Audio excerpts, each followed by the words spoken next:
I don't know about you, but this little rectangle can feel like a rectangle of death sometimes. It can feel like it's come to steal, kill, and destroy my life. It feels like it wants to rob my attention. It feels like it wants to take me out of the moment. It feels like it wants to distract me from everything happening around me and focus on it instead. And actually, that's what most digital media companies are built around. They're built around capturing your attention and stealing your attention to monetize it.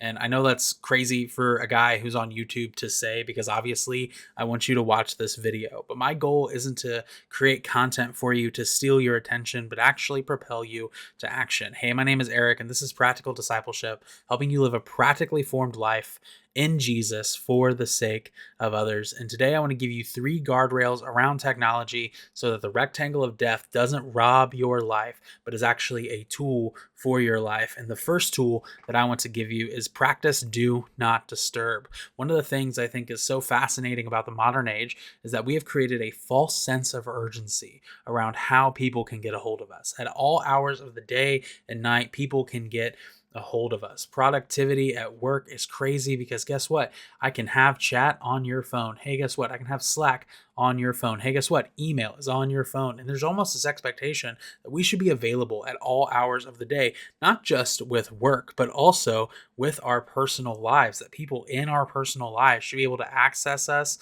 anytime they want. They should be able to call and we pick up. They should be able to text and we answer right away. And I believe that while there is something good around having the ability to contact people easier in our day and age, I don't think it's helpful or beneficial for people to be able to access us at all times. In fact, if we look at Jesus, the person who we are supposed to be modeling as followers of him, people didn't have access to him all the time. Oftentimes they were asking this question, where did he go? He just disappeared. Why? Because he would often withdraw to desolate places to pray. He would often go off by himself to just be with the Father. People in Jesus's lifetime didn't have access to him 24/7. He would go off and be by himself. And I want to encourage you in that right here and right now is that people don't need to have access to you at all times. It's actually a really bad belief that people think they need to have access to you at all times. It's not good for your soul. So I want to encourage you to set up a do not disturb on your phone. I have one on my phone, I have one for work, and I have one for personal life. Now, I use discernment, and there are people who can get a hold of me at certain times, both during work and personal, and people who trump every do not disturb that I have. For example, my wife, she can get through to me at any time during the day, whether I'm on a work do not disturb or a personal do not disturb. The men I'm discipling, the men I'm investing in individually, guess what? They can get through to me at any time in the day. Why? Because I'm living life with them. My best friends can get through to me at any time of the day because I'm living life with them. My mentors can get through to me at any time of the day because I'm living life with them. I've chosen who those people are who have untethered access to me, who can get a hold of me at any given time. And guess what? Those people I've given that access to, they don't abuse it. It's not like they're calling me every hour on the hour. It's not like they're texting me all hours of the day. They're actually incredibly respectful and have busy lives of their own. So guess what? I'm not being bothered by them all day long. And in fact, most of the time, when I open my do not disturb at the end of the day, or I turn it off when I'm switching between work and personal, the people who are messaging me are usually like, hey, it's a text about some automated thing that I signed up for, or hey, it's emails that I've been looking at because I've been working, or hey, it's, app notifications that would just distract me from what I'm doing in the present. Very often, it's that stuff.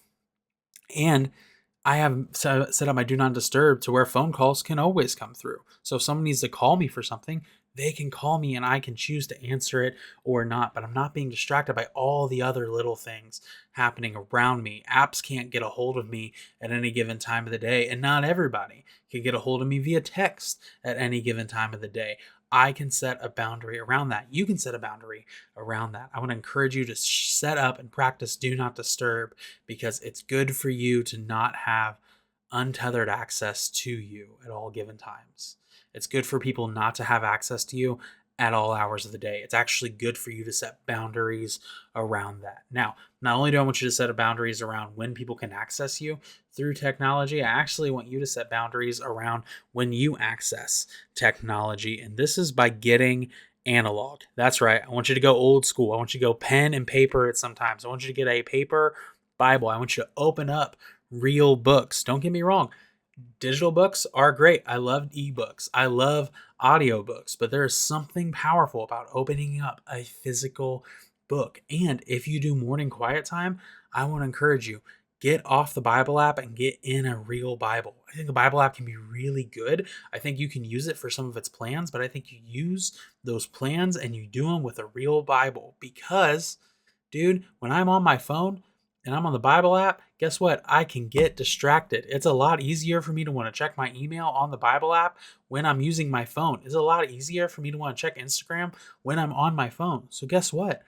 Instead of putting myself in a situation where I can get distracted, I'm going to actually remove the distractions. I'm going to get off the screens. And I'm going to open up the real thing. I'm going to open up the real thing. I also want to encourage you, man, maybe you like podcasts, maybe you like video podcasts. I want to encourage you, you don't need to actually sit and watch it. You can just turn the audio on. You can do other stuff that gets your eyes off of a screen and still consume the information without staring at a screen. I want to encourage you in that regard. Take some time off of screens, get digital away for a second, and go analog. Go analog, go pen and paper, go old school book. And instead of doing your quiet time on your phone, do it on a real Bible. In fact, just this morning, I had a conversation with a college kid who I disciple who said doing it on his real Bible rather than doing it with the phone has been so much more life giving to him. And he's gotten so much more from it because he's less distracted. Friends, I want to encourage you, be less distracted, get off screens and do that. Now, last but most certainly not least, I want you to be like Jesus. I want you to get some silence and I want you to get some solitude.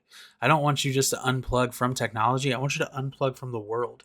Now, silence and solitude is not isolation. It is not removing yourself from community altogether. It's taking a break from those things for a set period of time to come back to those things, right? So I love doing silence and solitude in the morning. And the morning is one of my favorite times. If it's nice outside, because it's like early fall, summer, or spring, guess what? I'm going to be outside on my back porch. If it's not, I'm going to be in that chair right behind me.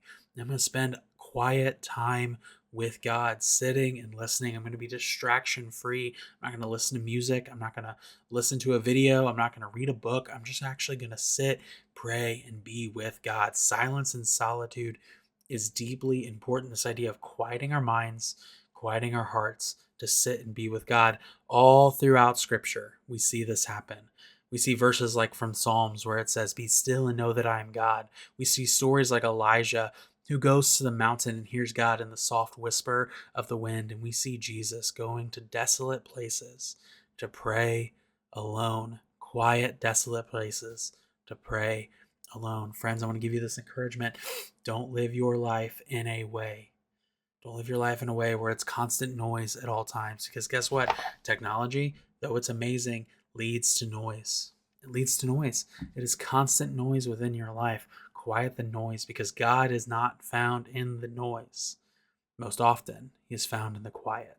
So lean into the quiet because God has something for you in the quiet. Hey, I want to let you know that I love you. I'm praying for you. And I want to encourage you that Jesus has something more for you.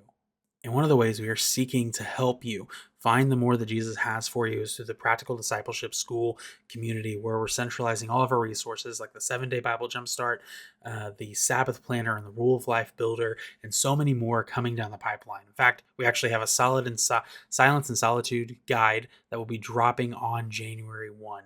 So I can't wait to give that to you, and you can get all this and more in the school community. It launches officially the Friday after Thanksgiving on Black Friday, but until then, you can actually join it right now early by clicking the link in the description. And if you want to continue to grow in your faith, I want to encourage you, maybe check out this video right here and see what God has for you.